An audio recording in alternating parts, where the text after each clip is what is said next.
Good morning, friends. I hope you might have understood all the rules up to now.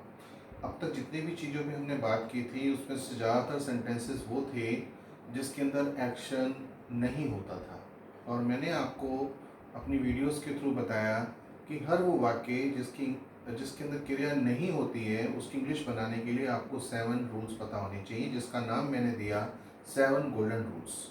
अगर आपने वो videos नहीं देखे हैं तो आप उनको देखिए। वो 30% इंग्लिश को कवर करते हैं, और आज के बाद हम जितने भी सेंटेंसेस नए बनाने सीखेंगे वो सब के अंदर एक्शन होगा, जो कि 70% इंग्लिश को कवर करते हैं। और मैंने आपको पहले भी बताया था कि ऐसे हर वाक्य की इंग्लिश बनाने के लिए जिसके अंदर एक्शन होता है, हमें टेंसेस का chapter, propositions, models, voice, narration, ये सब चैप्टर अच्छे से आने चाहिए। तो आज के बाद जितने भी मैं आपको टॉपिक्स बताऊंगा सब इसी से रिलेटेड होंगे, पर उससे पहले हमें उसका स्ट्रक्चर पता होना चाहिए कि हर वो वाक्य जिसके अंदर एक्शन होता है उसका स्ट्रक्चर क्या है। तो आप देखिए, structure of sentences with actions और वर्ब्स। हर वो वाक्य जिसमें एक्शन या वर्ब यानी कि क्रिया होगी, काम होगा, उसकी इंग्लिश बनाने के लिए हमें ये स्ट्रक्चर चाहिए। तो सबसे पहले है सब्जेक्ट। सबसे पहले हमें लगाना है ढूंढ के सब्जेक्ट को। सब्जेक्ट का मतलब क्या है? Doer of the action. Do मैंने करना और डूअर मैंने करने वाला। तो किसी वाक्य के अंदर, एक सेंटेंस के अंदर किसी काम को करने वाले को हम सब्जेक्ट कहते हैं। नेक्स्ट है हेल्पिंग वर्ब। हेल्पिंग वर्ब का मतलब होता है जो वर्ब की हेल्प के लिए आए, पर हमें याद रखना है कि वो सब्जेक्ट को देखकर लगाना है। कौन से सब्जेक्ट के साथ कौन सा हेल्पिंग वर्ब लगता है ये मेरे पिछले वीडियोस के अंदर मैं बता चुका हूँ। A to Z जितने भी हेल्पिंग वर्ब होते हैं मैंने सबके बारे में आपको सब्जेक्ट वाइज समझाया हुआ है, मेरे उन वीडियोस को देखिए। Helping verbs as per rule, पर लगानी कौन सी है?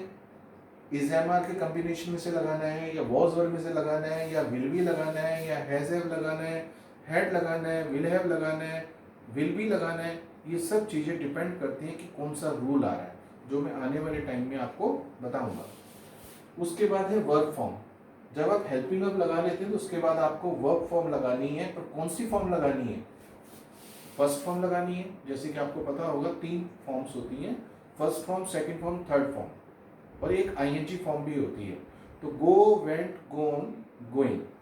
गो का मतलब जाना, पर उसके साथ में हमें second form went, third form gone और आईएनजी फॉर्म गोइंग हो जाती है। तो जब तक आप इनको याद नहीं करेंगे, समझेंगे नहीं कर पाएंगे। अब एक क्वेश्चन उठता है कि वर्ब की फॉर्म्स को याद करने का क्या कोई फॉर्मूला है?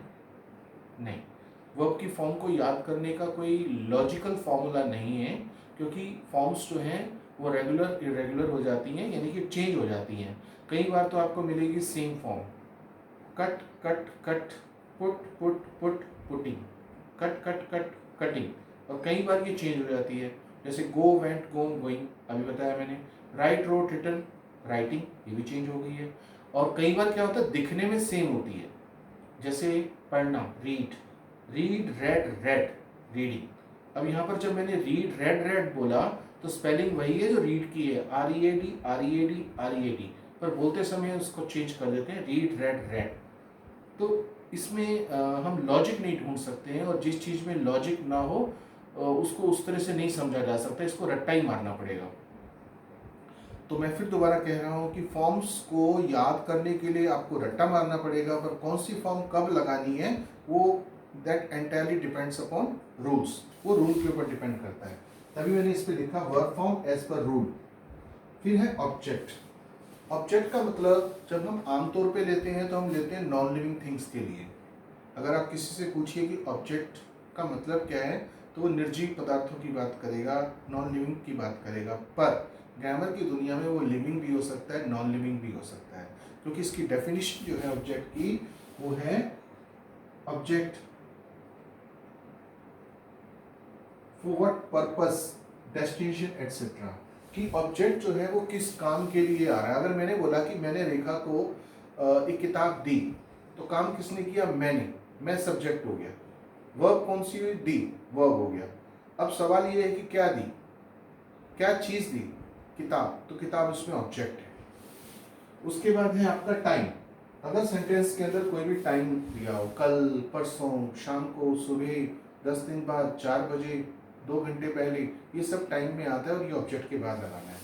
नेक्स्ट है एडिशनल इंफॉर्मेशन। एडिशनल इंफॉर्मेशन का मतलब सेकंड ऑब्जेक्ट। जैसे मैंने अभी बोला कि मैंने रेखा को किताब दी, अब देखा जाए तो इसमें रेखा सेकंड ऑब्जेक्ट है, तो आपको सेकंड ऑब्जेक्ट को एडिशनल इंफॉर्मेशन या रिमेनिंग इंफॉर्मेशन मानते हुए लास्ट में लगाना है। अब कुछ एग्जांपल्स लिए हैं। राकेश के पापा कल सुबह कार से बाजार जाएंगे। तो सबसे पहले हमें देखना चाहिए कि इसमें एक्शन कहाँ पर है। मेरी अगर आप बात ध्यान से सुनेंगे, आपको सेंटेंस फॉर्मेशन में, सेंटेंसेस बनाने में बिल्कुल दिक्कत नहीं आएगी। मैं फिर कह रहा हूँ, पूरे सेंटेंस को देखिए, अगर आपको एक्शन ही नहीं मिल रहा उसके अंदर, तो आप मान के चलिए कि वो 7 गोल्डन रूल्स में उसकी इंग्लिश बनेगी। ये जो टेंसेज हैं, वॉइस हैं, मॉडल्स हैं, नरेशन है, इन सब में नहीं बनेगी। तो अगर सेंटेंस के अंदर एक्शन ना दिया हो तो 7 गोल्डन रूल्स जो मेरे पिछले वीडियोस में मैंने आपको बताए हैं, और अगर एक्शन दिया होगा तब आप ढूंढिए कि उसको करने वाला कौन है। तो सबसे पहले एक्शन है जाएंगे, आना जाना, खाना पीना, रोना हंसना, पढ़ना पढ़ाना, समझना समझाना, देखना, सोना, उठना बैठना, खड़े हो जाना, दौड़ना, चलना, तैरना, ये सब एक्शंस में आ जाते हैं, सब वर्ब्स कहलाते हैं। और जाएंगे से पता चला कि वो काम जाने का होगा, पर करेगा कौन? राकेश के पापा कल सुबह कार से बाजार जाएंगे। कौन जाएंगे? राकेश के पापा। तो राकेश के पापा यहाँ पर सब्जेक्ट है, वर्ब जाएंगे हो ही गया। अब सवाल ये पैदा होता है कि ऑब्जेक्ट किसको माने, क्योंकि इसके अंदर कल सुबह भी है, कार से भी और बाजार भी है। तो कल सुबह तो प्योरली टाइम की कैटेगरी में चला गया, तो उसको हमने टाइम लिख दिया। पर ये दो में हमें डाउट होगा कि कार क्यों ऑब्जेक्ट नहीं है, क्योंकि बचपन से हम पढ़ते आ रहे हैं कि ऑब्जेक्ट का मतलब नॉन लिविंग, तो नॉन लिविंग तो कार है, इसके अंदर ऑब्जेक्ट होना चाहिए। नहीं, हमें ये देखना है कि वर्ब को देखते हुए हमारे लिए क्या जानना ज़्यादा ज़रूरी है, उसकी इंग्लिश पहले बनेगी। तो जाएंगे, कहाँ जाएंगे वो ज़्यादा ज़रूरी है या कैसे जाएंगे वो ज़्यादा ज़रूरी है? तो डेस्टिनेशन, जाने की बात हो रही है तो डेस्टिनेशन की बात होगी, वो पहले ज़रूरी है। तो बाजार इसमें ऑब्जेक्ट हो जाएगा आपका। अब जो बच गया वो है कार से, यानी कि एडिशन इंफॉर्मेशन भी कह सकते हैं और इसको आप सेकंड ऑब्जेक्ट भी कह सकते हैं। दिया था मोना ने सीमा को एक मैसेज। मैंने ये हिंदी में जानबूझकर गलत लिखा है। वो इसलिए लिखा है कि मान लीजिए आपको कहीं पर ट्रांसलेशन का काम करना है, ट्रांसलेटर की भी जॉब होती है। आपको पता होगा कि गवर्नमेंट जॉब के अंदर जूनियर ट्रांसलेटर, सीनियर ट्रांसलेटर, ये पोस्ट भी निकलती है। उसके लिए मास्टर्स की डिग्री चाहिए होती है, एमए इन इंग्लिश और एमए इन हिंदी, जनरली इसकी वैकेंसीज निकलती हैं। तो अगर आपने एमए हिंदी में या एमए इंग्लिश में की हुई है तो आप इस पोस्ट के लिए अप्लाई कर सकते हैं।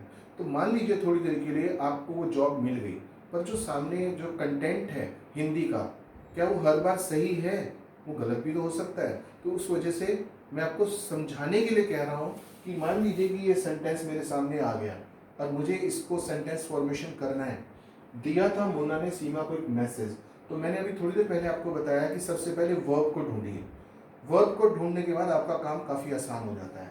तो दिया था, देना एक वर्ब होती है, तो ये हमारी वर्ब हो गई। अब हमें ढूंढना है कि ये दिया था किसने दिया था, इस काम को करने वाला कौन है? Subject, doer of the action in a sentence. एक वाक्य के अंदर काम को करने वाला, तो काम करने वाला कौन है? मोना ने सीमा को एक मैसेज दिया था। तो मोना, काम किसने किया? मोना ने। तो मोना इसके अंदर आपकी सब्जेक्ट है, तो मोना सब्जेक्ट है, वर्ब दिया था। अब सवाल है कि किसको दिया था वो इंपॉर्टेंट है या क्या दिया था?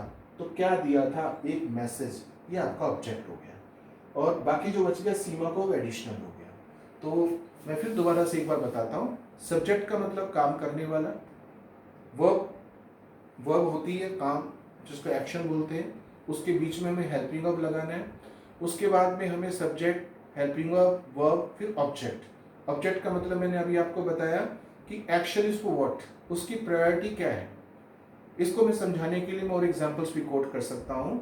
मान लीजिए कि छुट्टी का दिन है और मैं उत्तम नगर के एक रेस्टोरेंट में वाइफ के साथ डोसा एंजॉय कर रहा हूँ, और अचानक उसी, अभी ऑर्डर दे दिया है तो खाली बैठे हैं, वेट कर रहे हैं। उसी समय मेरे दोस्त का फ़ोन आता है और पूछता है, और भाई क्या हो रहा है?